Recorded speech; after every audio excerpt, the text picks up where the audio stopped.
lanjutkan konteks waktu berikut di dalam kitab Kejadian pasal yang ke-14. Kejadian pasal yang ke-14.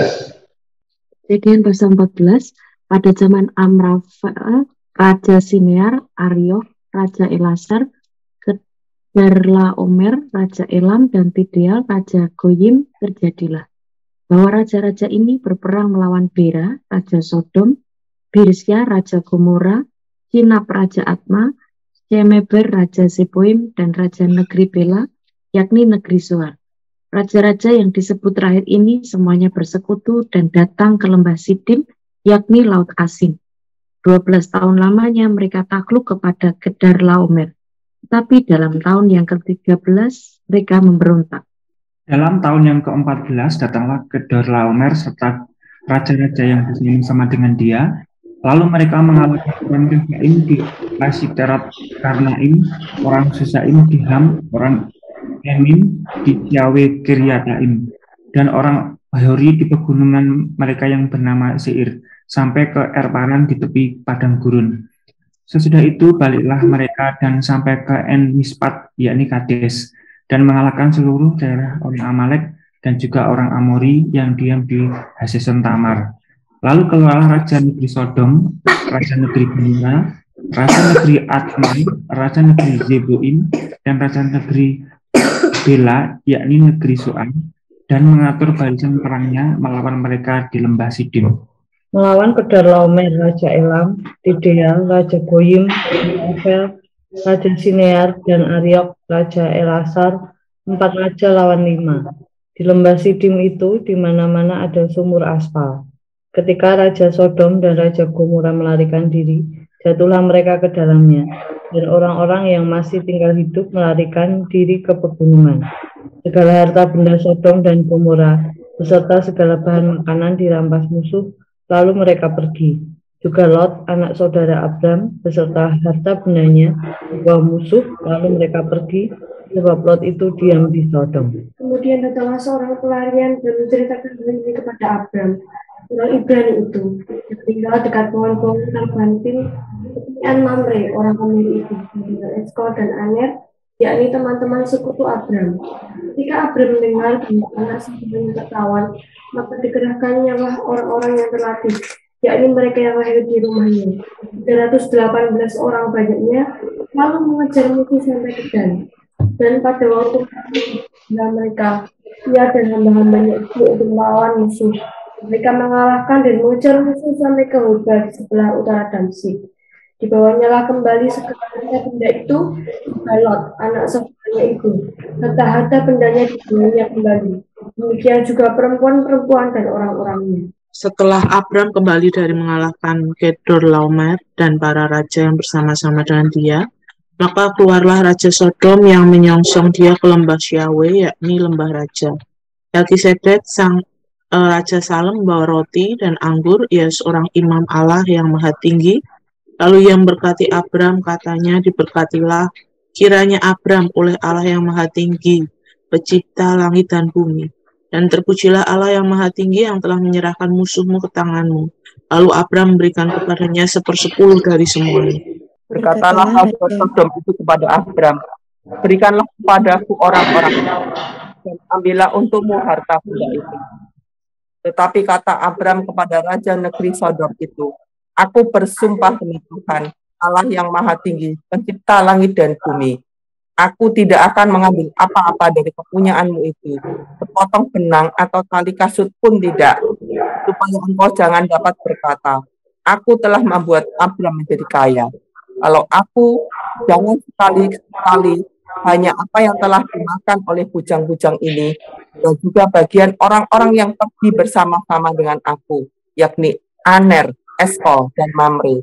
Biarlah mereka itu mengambil bagiannya masing-masing. Jadi di dalam kisah ini dibagi dalam 2 narasi, yaitu bagaimana Abraham menolong Lot dan juga bagaimana Abraham dengan Melkisedek. Yang pertama kita melihat satu kisah yang menjadi tradisi ya di dalam masa-masa itu, di mana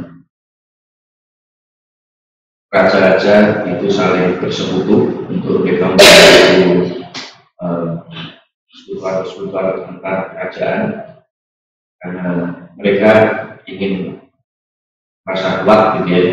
Sehingga biasanya mereka akan bersekutu dan mereka akan menyerang yang lain untuk menguasai yang lain gitu ya. Ini memang ya kondisi masyarakat dari awal akibat dosa demikian ya. Mereka saling ingin mereka egois, saling menguasai masyarakat society 1.0 ya, di mana mereka hidup dari berburu ya, kemudian berkembang dan mereka membangun satu komunitas untuk membangun satu kekuatan satu masyarakat, dan akhirnya untuk yang membuat kelompok ini menjadi kuat. Termasuk ada 4 raja Kedor Laomer ini yang dengan sekutunya adalah Amraphel, ada Ariok, dan juga ada Ideal. Ini mereka berempat, tapi ini cukup kuat sehingga dia bisa mengalahkan beberapa kerajaan-kerajaan yang lain. Nah, termasuk Sodom dan Gomora. Ini sudah 12 tahun mereka berada di dalam kekuasaan dari sekutu ini. Nah, setelah 12 tahun, di tahun yang 13 ini merasa mereka ingin bebas ya, karena kalau mereka dalam kondisi terjajah dengan bukti dan seterusnya, karena mereka ingin bebas dari pengaruh Kedor Laomer dan gurunya. Mereka juga memberontak. Dan di tahun yang ke-14 ini kita Kedor Laomer dan raja-raja kita mengalahkan, kita juga terus aktif ini mengalahkan orang Rephaim ya, di Astirot Karnaim, orang Susim, di Ham, orang Enik, dan Syafi, Kiriataim ya, dan juga orang Hori di gunungan. Mereka mengalahkan kelompok ini, kemudian ya mereka melihat adanya pemberontakan dan mereka menyerang kembali, dan akhirnya Sodom dan Gomora ini termasuk bagian yang dikuasai lagi dan 4 raja yang lain gitu ya. Nah, di sini kita melihat bagaimana di dalam penyerangan selalu mereka akan merampas. Jadi kalau kerajaan menyerang kerajaan yang lain, yang kalah ini akan dirampas, bukan hanya benda harta bendanya, termasuk juga orang-orangnya. Nah, di sini kita melihat di Sodom ini ada saudaranya Lot, saudaranya Abraham yang bernama Lot, ponakannya. Akhirnya dia ikut ke bawah ya, dan harta bendanya juga dirampas. Nah, narasi berikutnya menarik, ada orang yang melihat peristiwa itu dan mereka mencoba menyampaikannya pada Abraham. Jika Abraham mendengar bahwa ponakannya Lot ini tertangkap oleh musuh dan dibawa serta harta bendanya, maka dia langsung punya inisiatif untuk mengumpulkan orang-orang kuat yang bersama-sama dengan dia. Di sini ada 300 orang yang terlatih. Mereka yang hidup di dalam keluarga, ya, hidup di dalam, ya, mereka ikut bersama dengan Abraham, orang yang setia tentunya, karena mereka mau berperang di pimpinan Abraham. Kita tahu Abraham seorang pedagang, dia bukan seorang pejuang, tetapi satu kepedulian yang kita lihat dari Abraham ini. Jika saudaranya, ponakannya tertangkap, maka dia mengerahkan 300 anak buahnya untuk menyerang. Menarik sekali kepedulian Abraham ini, karena sebenarnya Abraham ini dengan Lot pernah berselisih paham, gitu ya. Dan Lot memutuskan untuk memilih tempat yang subur, ya. Tapi tempat itu memang rawan di dalam peperangan, gitu ya. Ya, silakan mau pilih yang mana ya. Sisanya yang Abraham tadi, Abraham orangnya baik sekali. Dia yang punya otoritas sebenarnya, dia yang membawa Lot, tapi dia mengalah. Dan bukan di situ ketika Lot dalam kesulitan, maka Abraham ingin mencoba untuk membebaskannya. Sehingga kita akhirnya 300 orang yang Islam akan ini mereka maju ya, untuk mengejar Kedorlaomer dan krunya untuk pembebasan. Mereka bagi tugas dengan strategi perang yang mereka miliki, yaitu dengan cacah ya, untuk membangun satu penyerangan dan akhirnya berhasil menang dan semuanya ya bisa kembali pulang, termasuk dan keluarganya dan harta benda. Semuanya bisa berhasil dibawa pulang kembali. Nah, di perjalanan ketemu dengan Melkisedek dan Abraham ketemu dengan pulangnya disambut oleh Raja Sodom dan Melkisedek. Apa yang Raja Sodom ya, Raja Sodomnya berbeda dengan yang dilakukan Melkisedek ya. Kalau Melkisedek ini seorang imam yang terkenal ya, tinggi posisinya, dia memberkati Abraham, dia roti dan seterusnya. Dan dengan itu maka Abraham respon dengan memberikan persepuluhan atau rampasan pada Melkisedek. Sementara kalau Raja Sodom ini dia minta agar kembalikan aja orang-orangnya, kata benarnya silakan. Kami yang miliki ya. Tapi menarik bagian ini sudah umum sebenarnya pada masa itu, kalau yang menang ya berarti dia siap menerima semua jabatannya ya. Namanya Raja Sodom juga tahu diri, silakan orang-orang yang sedang kembalikan ke saya, tetapi harta benda silakan kau ambil. Tetapi Abraham di sini mengatakan, aku bersumpah demi Tuhan Allah yang Maha Tinggi mencipta langit dan bumi, aku tidak akan mengambil apapun dari kepunyaan itu, sepotong benang ataupun tali kasut pun tidak, melainkan jangan dapat berkata aku telah membuat Abraham jadi kaya. Ini Abraham kekayaan bagi Allah, dia tidak mau kekayaan itu karena rampasan. Ini berani tampil tidak, karena untuk masa-masa itu sebenarnya biasa gitu. Begitu, tapi ya sebagai orang percaya, sebagai orang beriman, ya dia lebih mencari Tuhan. Dia tidak mau ikut-ikutan bola-bola dunia yang jelas tidak benar ya. Rampasan itu kan bukan miliknya, ya, dan dia tidak mau disebut sebagai Abraham kaya karena rampasan. Ini menarik sekali.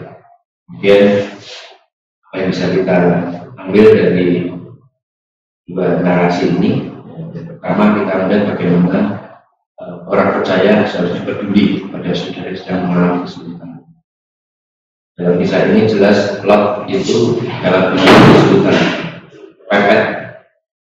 Dia tidak akan bisa lepas kalau dia tolong orang lain. Dan Abraham mendengar. Maka Abraham yang melihat itu, dia melihat itu sebagai satu. Saya yakin bahwa Lot mesti berdoa. Dan bersikapnya orang itu dia minta tolong pada Tuhan.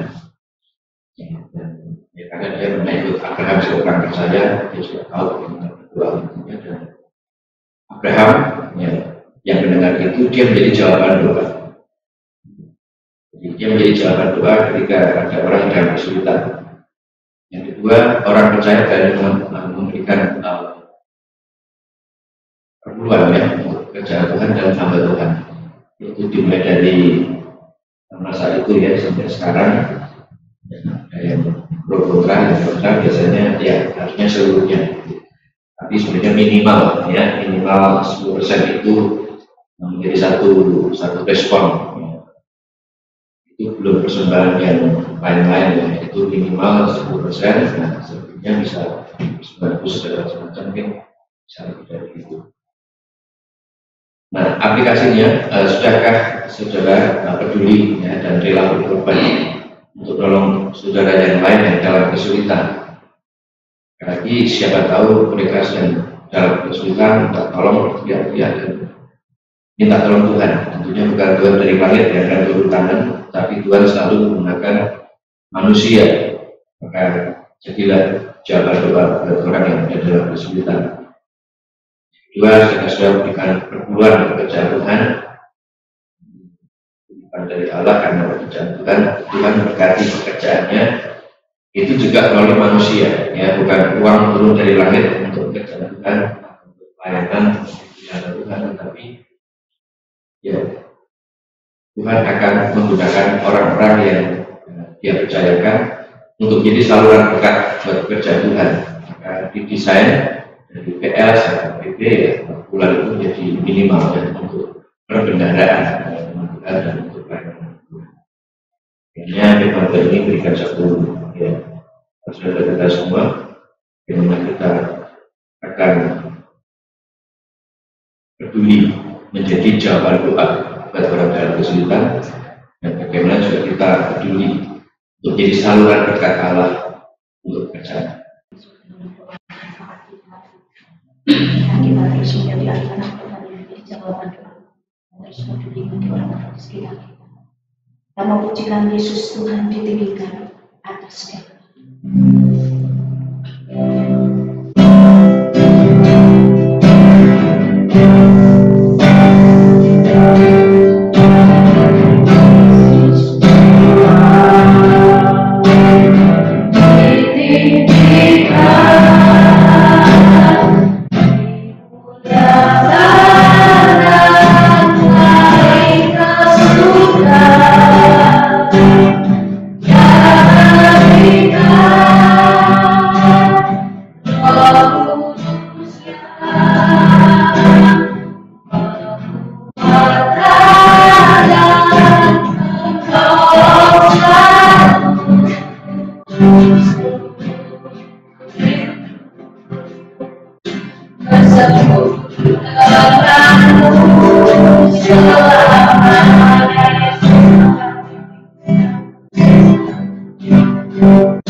melayani jiwa-jiwa yang Tuhan percayakan. Kita menyerahkan dalam tangan Tuhan. Kita terus berdoa. Bila Tuhan arahkan terus menolong kita, mari kita berdoa untuk pokok doa ini. Bapa di dalam nama Tuhan kami Yesus Kristus Tuhan kami mengucapkan mulia Bapa untuk minggu ketiga di bulan Ramadan ini Tuhan. Kami berterima kasih atas penyertaan Tuhan. Kami berterima kasih atas pemberian Tuhan. Kami mengucap syukur ya Bapa. Yang sudah bekerjakan dalam kehidupan kami Tuhan. Kami menolong yang Tuhan. Yang akan memberikan kesempatan kepada kami Tuhan. Untuk kami boleh melayani jiwa-jiwa yang mempercayakan Tuhan. Kita bersama Tuhan.